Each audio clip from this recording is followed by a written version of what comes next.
And we make way for Bruce Hooley, who joins us now, 105.7, the Zone morning host, and he joins us now. What's the latest, Bruce, in Columbus? Well, I think nationally, they're being made fun of for that rally last night. And I think locally there are a lot of Ohio State fans who are like, holy cow, I'm not really sure I want those signs to speak for me last night as somebody made a play on the Me Too movement and supporting Urban Meyer. So it was a bad look. I would love to know the percentage of people there last night who actually have Ohio State degrees. I think the percentage might be higher of people who were there last night who have a dog named Brutus. So it didn't go well, and I thought it could only have the potential to hurt Urban Meyer. And if you're administration, you're looking at that, you're thinking, holy cow, there are only like 100 people that care if we did anything to Urban Meyer. I don't know if there's a cooling off period, if that's really what everybody needs here, including Urban Meyer, but I just watching yesterday, and their vitriol was pointed towards ESPN. How can they be upset with ESPN in this situation, Bruce? Well, look, there's a lot of effort going on right now, Dan, to do anything people can do to discredit any piece of this story. And there's a lot of smear campaigns going on about the ex-wife of the former wide receivers coach, a lot of smear campaign going on against Brett McMurphy's reporting. And all that minutia is so irrelevant to the real question that matters. And the question that matters is, did something happen with an Ohio State coach, an assistant coach, that put a situation in front of Urban Meyer? If the answer to that is yes, then all your attention ought to be from this point on, did Urban Meyer handle it right? And did Gene Smith, the athletic director, handle it right? There's more than enough evidence that something happened, that situation was presented to them. And I'm convinced that committee will be focusing its attention entirely on how Urban Meyer and his supposed superiors handled it, not minutia about anything that went on in a very explosive marital relationship or how those details were reported. Now, you sent this out that they're interviewing witnesses today. I now think that he might skate with nothing, that their committee investigation will show surprise. We looked at everything and did everything right, still have to handle why he kept a likely abuser on his staff for 3 years. They'll probably kick that aside and say no charges were filed. Do you think that's how this plays out at Ohio State? I think it is a possibility for how it plays out. I think that they're not going to come out and fire Gene Smith over this, the athletic director.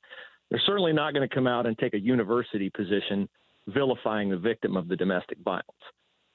So I think it is possible that they could come out and say, hey, look, we looked, nothing to see here. Urban handled everything just like he should have.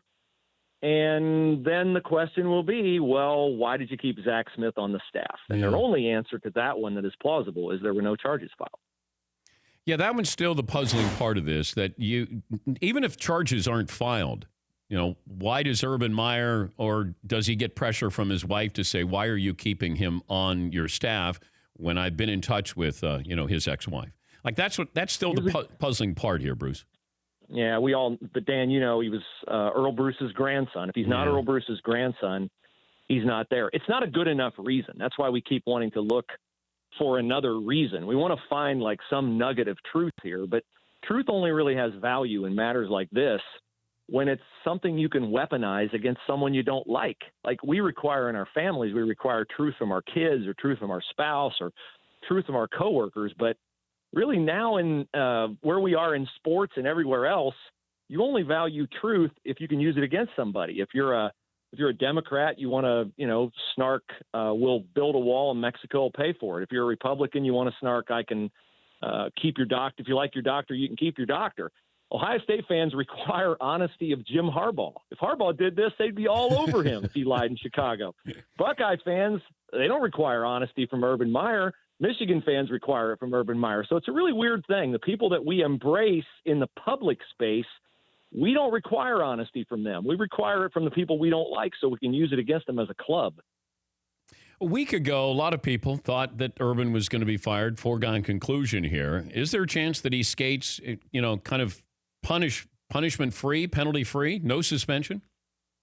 I give a 0% chance to him being fired now. I give a 50% chance he gets a 2-game suspension, and I give a 50% chance that he gets nothing. because the longer you wait on this, you sort of find other avenues out. And their avenue out is, hey, look, we did everything right. We do care about domestic violence, and we took it seriously. And you know what, Dan? That may in fact have happened, but Urban just positioned himself so poorly in Chicago with his repeated lies about questions that he had the truth on his side. He could have said, yeah, I fired the guy because we had this thing and we can't have it in our program. And so this rally last night is even more curious because they're rallying in support of the guy who created this situation. Yeah, that's what I wanted to see, like a sign that just said, Zach Smith, shame on you. You put Coach Urban Meyer in this situation. Like just something that was honest and truthful here. Urban Meyer doesn't need that support. Urban Meyer is going to be fine, in my opinion. I just didn't think it was a good look for Ohio State fans because, you're calling out ESPN. I think ESPN hit the pause button in reporting this, Bruce, trying to protect Urban Meyer. Maybe they're going to say they wanted to get all their information first before they did it. But I'm not vilifying anybody at ESPN. And the guy who did report this initially doesn't work for ESPN. That's why I didn't understand that. I know. I mean, ESPN got beat on the college football story of the year so far by a guy that they got rid of in a cost-cutting move. So Brett McMurphy's not responsible for this. Courtney Smith's not responsible for this. ESPN is certainly not responsible for this. I would argue that the reason Urban Meyer's on paid administrative leave is because Urban Meyer chose willingly to lie when he had at least 16 hours notice he was going to be asked about Zach Smith. He could have told given a true representation of the facts as he's presenting them now. I turned it into my superiors. I told Zach if anything ever happened related to this ever again, he was gone. We're moving on to football. We're not going to have this in our program. And I think it'd be over and he'd be coaching, but he's not. And I think he will be soon. But the reason he's not is guy looking back in the mirror from Urban Meyer. Your co-host in the morning is Chris Spielman, one of the great Buckeyes of all time. How's he feel about this? Well, he's a lot more forgiving of Urban's lying in Chicago than I am. And I credit that to the fact that Chris has a much more close relationship with Urban. They work together in the booth at ESPN. It's no different than you or I. We would forgive somebody we know well or that we love in our family because our relationship is closer to them. Urban is a guy who he's close to Chris because Chris has earned his respect by excelling in the world that Urban is in. If you're a football player, a two-time All-American at Ohio State and a distinguished player in the NFL, then I tend to think Urban's got a much higher degree of respect for you than he did for the guys in Chicago who were asking him questions. I really think the reason he lied in Chicago, and I don't know that he'll ever admit this, is because I think there's a certain amount of Urban up there thinking, who are you guys to question me? Yeah. Like, why would I let you see the dirty laundry in my program? And it's one of those cases where the coach's ego and dismissive nature of people looking into what he does and how he does it got him into trouble. Good stuff, Bruce. Thank you. We appreciate your time. Thanks, Dan. Anytime. That's Bruce Hooley. He's one of the morning hosts on 105.7 The Zone, the Fox affiliate that show precedes our. Chris Spielman is his co-host there. For more Dan Patrick Show, tune to Audience Channel 239 on DirecTV or download the Dan Patrick Show app.